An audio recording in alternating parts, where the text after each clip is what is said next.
नीतीश कुमार जो 3 तलाक पे विरोध करते थे प्रदेश की जनता के सामने, और जैसे ही वोटिंग का वक्त आता है ये वॉकआउट करके निकल जाते हैं। तो ये इनका डीएनए जो है भारतीय जनता पार्टी से मैच कर गया है। इनके पास मुद्दे तो है नहीं सिवाय हिंदू मुसलमान के।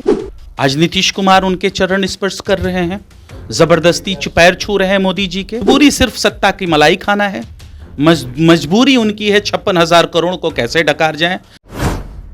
वक्फ बोर्ड को लेकर के केंद्र सरकार की तरफ से संशोधन बिल लाया जा रहा है, उसको लेकर के विपक्ष लगातार जो है केंद्र सरकार को घेरने में जुटा है। वहीं केंद्र सरकार की तरफ से तर्क तरह तरह के दिए जा रहे हैं। बिहार सरकार के डिप्टी सीएम विजय सिन्हा ने तो यहाँ तक कह दिया कि कुछ लोग जो है वक्फ बोर्ड की ज़मीन को ही अवैध रूप से बेच करके कुछ संपत्ति जो है जमा करने में लगे हुए थे। ये देश हित में कानून है। हमारे साथ बात करने के लिए आरजेडी के प्रदेश प्रवक्ता आरजू खान जी, जिस तरीके से विजय सिन्हा ने कहा है कि ये संशोधन जो है पूरे देश हित में है, मुसलमानों के हित में, सबके हित में एक तरीके से है। भारतीय जनता पार्टी किसी से छिपा नहीं है कि वो अपने ही देश के मुसलमानों से कितना प्यार करती है। ये जग जाहिर है, इसको बताने की ज़रूरत नहीं है। लेकिन बताने की ज़रूरत ये है कि नीतीश कुमार जो 3 तलाक पे विरोध करते थे प्रदेश की जनता के सामने, और जैसे ही वोटिंग का वक्त आता है ये वॉकआउट करके निकल जाते हैं और एक तरह से भारतीय जनता पार्टी के हाथों को मजबूत करते हैं, उनको 3 तलाक पे बिल पास करने में सहयोग देते हैं। तो ये इनका डीएनए जो है भारतीय जनता पार्टी से मैच कर गया है। सवाल सबसे बड़ा ये है, अब इनके अंदर और भारतीय जनता पार्टी के अंदर एक ही सिक्के के 2 पहलू है, कोई फर्क नहीं रह गया है। और वक्फ का मतलब दान होता है, लेकिन जैसे ही उर्दू नाम आया वक्फ, बिलबिला उठी जनता दल यूनाइटेड और भारतीय जनता पार्टी के लोग, क्योंकि ये उर्दू नाम वालों का है, देश के अल्पसंख्यकों का, मुसलमानों का है, और इसके आड़ में ये संपत्ति हड़पना चाहते हैं, चुराना चाहते हैं। हजारों सालों से ऐसी परंपराएं चली आती हैं, मस्जिद हो, मंदिर हो, मठ हो, लोग अपनी ज़मीनें दान करते हैं किसी ट्रस्ट में, किसी वक्फ बोर्ड में, और उस पर उनके भाई का भी हक नहीं होता है, उनका भी हक नहीं होता है। वो उस चीज़ के नाम पे दे दिया जाता है, दान के रूप में दे दिया जाता है, उस पर किसी का हक नहीं होता।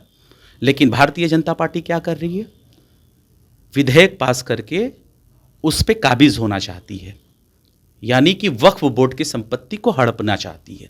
आप कह रहे हैं कि काबिज होना चाहती है, लेकिन वो तो कह रहे हैं कि उसी संपत्ति को बचाने के लिए बिल लाया जा रहा है। कुछ लोग जो अवैध रूप से इधर उधर ट्रांसफर कर लेते थे, जमीन अपने नाम से करा लेते, किसी दूसरे को बेच देते थे, उसको बचाना है। मेरे 2 सवालों का जवाब आप भारतीय जनता पार्टी और जनता दल यूनाइटेड वालों से ले लीजिएगा।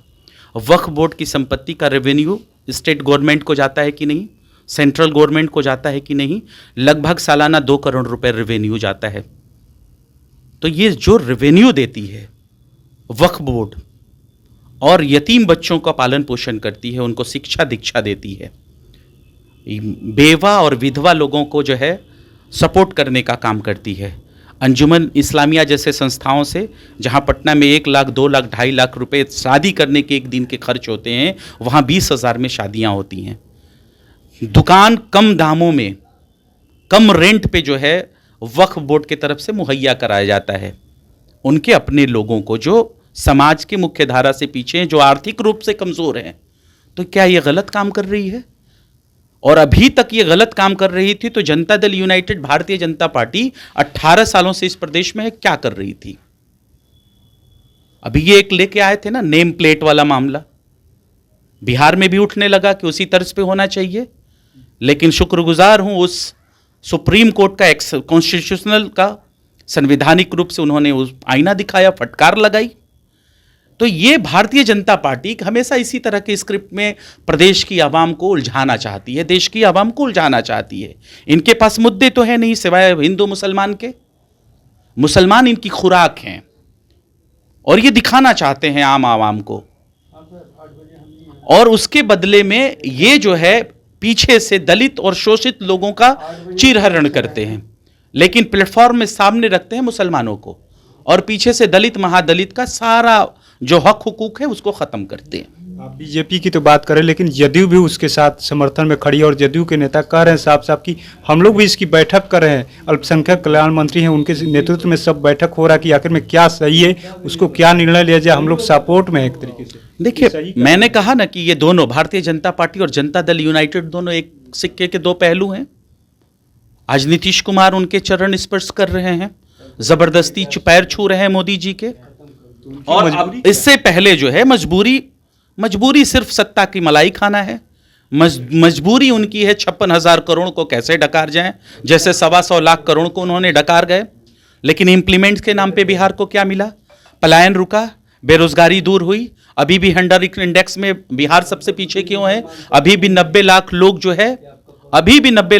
है एक वक्त की रोटी खाते हैं, दूसरे वक्त की नहीं खा पाते हैं। ये सारी मुद्दे हैं ना, तो इस मुद्दे पे क्यों नहीं आप बात करते हैं? और मैंने तो चेहरा दिखाया ना आपको जनता दल यूनाइटेड का।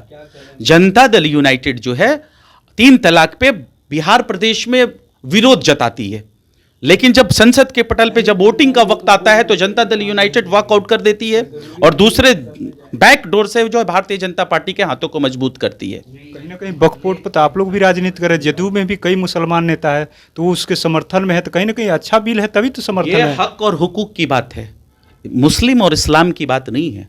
आप इस कॉन्सेप्ट को पहले समझिए। वो वक्फ की हुई चीजें, किसी की दान की हुई चीजें, वो पब्लिक प्रॉपर्टी नहीं है, वो प्राइवेट प्रॉपर्टी है जो कि वक्फ बोर्ड के नाम से है। और ये परसेप्शन फैलाया जाता है कि वक्फ बोर्ड जिस जमीन पे हाथ रख दे वो जमीन उसकी हो जाती है। इस देश में संविधान से बड़ा कुछ नहीं है, कॉन्स्टिट्यूशन से बड़ा कुछ नहीं है, और उसके नीचे ही सारी बोर्ड या फिर कोई भी ट्रस्ट या संस्थाएं आती है। तो ये जो परसेप्शन फैलाया जा रहा है, ये जो गलतफहमी जो उड़ाई जाती है, ये निराधार है। और उसके आड़ में भारतीय जनता दल जो है, भारतीय जनता पार्टी हमेशा से ये काम करती आई है। ये कोई नई काम थोड़ी है इसका। आगे क्या आप लोग करिएगा? देखिए, हम हमेशा से A to Z की बात करते हैं, उसमें हमारे अल्पसंख्यक, हमारे मुसलमान भाई भी आते हैं। अगर किसी के साथ नाइंसाफी हो रही है तो राष्ट्रीय जनता दल अपने बैनर तले उनकी आवाज जरूर बनेगी और हम उसकी आवाज उठाते रहेंगे। स्टैंडर्ड हमारा नहीं चेंज होगा, डबल स्टैंडर्ड गेम नहीं होगा नीतीश कुमार की तरफ, कि एक तरफ से विरोध जताते हैं और दूसरी तरफ से सदन में वोटिंग करने का काम करवाते हैं वॉकआउट करके।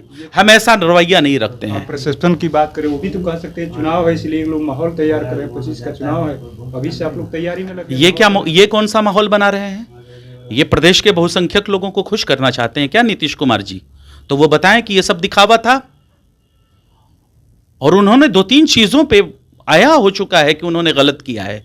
प्रदेश के मुसलमानों के साथ, अल्पसंख्यक भाइयों के साथ उन्होंने छलने का काम किया है।